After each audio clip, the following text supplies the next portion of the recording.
নমস্কাৰ, মোৰ নাম ৰিংকু তালুকদাৰ। মই আজি এটা ঘটনাৰ বিষয়ে ক'বলৈ ওলাইছোঁ। সেইটো হ'ল যোৰাবাট অঞ্চলত এটা ভাৰতৰ ভিতৰত আটাইতকৈ বেছি বিক্ৰী হোৱা পেট্ৰল পাম্প আছে। সেই পেট্ৰল পাম্পটোৰ বিষয়ে মানুহে ইমান জনা নাছিলে। যেতিয়াই তাত গৈ কিনে জনপ্ৰিয় ইউটিউবাৰ ডিম্পু বৰুৱাই ভিডিঅ' বনাই একদম হাই দোস্ত, হেল্ল' দোস্ত, এয়া চাওক মানে কেনেকুৱা হাই ফাই পেট্ৰল পাম্প হয়, এয়া চাওক কিমান ফেচিলিটি আছে, আপোনালোকে ইয়ালৈকে আহক, আহি কিনে আপোনালোকৰ তেল ভৰাওক, ইয়াত মানে গাড়ী ধুই দিয়ক বিনা পইচাত, AC ৰুম আছে, তাতে জিৰণি লওক, লেট্ৰিন বাথৰুম অল এভৰিথিং মানে এইবিলাক ফেচিলিটি আছে বুলি কৈ দিয়াৰ পিছত তাত মানে চাওক, এটা পেট্ৰল পাম্পত যদি ভাৰতৰ আটাইতকৈ বেছি ইণ্ডিয়ান অইল কৰ্পৰেশ্যনৰ যদি হায়েষ্ট চেলিং পেট্ৰল পাম্প হয়, তেনেহ'লে সেইটোতো মানুহে অলৰেডি জানেই, হয়নে?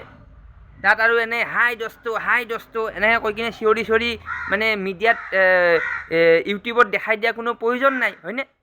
তথাপি দেখাই দিলে বাৰু ভিউজ পাই গ'ল। তো সেইটোৰ ফলত এটা বেয়াও হ'ল। কি বেয়া হ'ল মই কৈ আছোঁ। তাৰে আগলৈকে ভালদৰে পেট্ৰল পাম্পটো চলি আছিলে। তাৰ মালিকজনৰ নাম কিবা ৰাকেশ সুৰেকা এনেকুৱা নাম। তো তেওঁৰ ল'ৰাজনো মানে কেমেৰা সন্মুখত আহি গ'ল। এই যেতিয়াই মানে কেমেৰা সন্মুখত আহি গ'ল, তেতিয়া সকলোৱে নিউজটো মানে কথাখিনি চাই কিনে বহুতে ভাবিলে যে এই পেট্ৰল পাম্পটো ক'ত আছে? বোলে যোৰাবাটৰ কোনখিনিত? বোলে ৰাস্তাৰ ইফালে।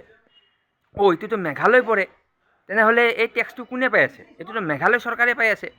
তো তাৰপিছত সেইটো মানে চকুত পৰি গ'ল মানুহবোৰৰ। তাৰপিছত সেইটোত য'ত ডিভাইডাৰৰ পৰা গাড়ীবোৰ ইউটাৰ্ণ লৈছিলে, সেইটো হৈ গ'ল বেআইনী। সেইটো মানে মানুহে দেখিছিলে যদিও কোনেও ক'বলৈ সাহস কৰা নাছিলে। এই কথাটো যেতিয়াই গৈ বোধহয় কেনেবাকৈ CM-ৰ কাণত পৰি গ'ল। CM-এ চাগে গম পাই গ'ল। তো এতিয়া সেইটোত মানে ৰছী টানি দিছে। এতিয়া মানে পেট্ৰল পাম্পটোত মানে চেলিং কমি গ'ল। তো মানে বস্তুটো মই ক'ব খুজিছোঁ, এটা বস্তুৰ ভালো থাকে বেয়াও থাকে। এই যে ইউটিউবত ডিম্পু বৰুৱাই যে ভিডিঅ' বনাই কিনে চব পিনে তোলপাল লগাই দিলে, তাৰে পিছত এইটো বেয়া হ'ল। হায়েষ্ট চেলিং পেট্ৰল পাম্প এতিয়া শ্বাটডাউন হৈ গ'ল, বন্ধ হৈ গ'ল। এদিনত তাতে মানে কিমান হাজাৰ লিটাৰ পেট্ৰল চেল হয়।